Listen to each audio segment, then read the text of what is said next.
Halo, halo. Selamat pagi siswa-siswi kelas 6. Bertemu kembali dengan Ibu Rizky. Hari ini kita akan belajar tentang perkembangbiakan tumbuhan secara vegetatif buatan. Perkembangbiakan tumbuhan secara vegetatif buatan terbagi beberapa macam, seperti mencangkok, menyetek, mengenten, okulasi, dan merunduk. Pertama, kita akan belajar tentang mencangkok. Mencangkok adalah mengembangbiakan tanaman agar cepat berbuah dan mempunyai sifat-sifat yang sama dengan induknya. Tanaman yang dapat dicangkok adalah tanaman yang mempunyai batang kayu dan berkambium, seperti jambu biji, jambu air, rambutan, mangga, dan masih banyak lagi. Lalu, apa ya kelebihan mencangkok? Yang pertama adalah sifat tanaman baru yang dihasilkan dari mencangkok sama persis dengan sifat induknya. Kedua, tanaman hasil cangkok lebih cepat berbuah daripada tanaman dari biji. Yang ketiga, tingkat keberhasilannya tinggi. Lalu, apa ya kekurangan mencangkok?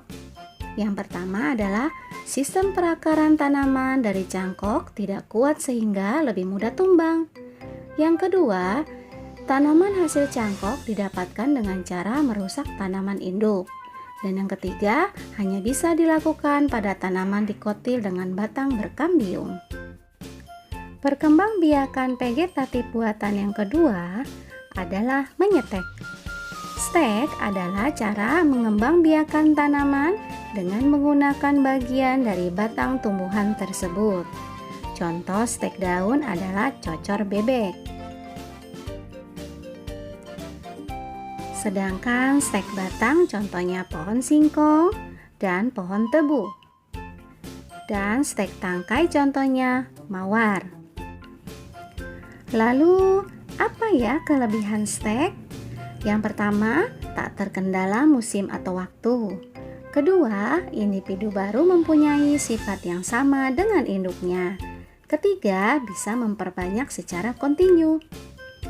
Lalu, apa ya kekurangan stek? Ya, kekurangannya adalah lebih rumit dibandingkan dengan biji dan perakaran lebih lemah dibandingkan biji.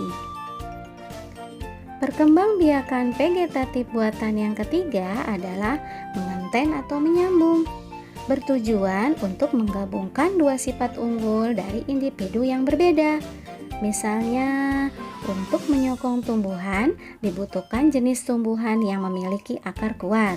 Sementara untuk menghasilkan buah atau daun atau bunga yang banyak dibutuhkan tumbuhan yang memiliki produktivitas tinggi, seperti tomat dan juga terong.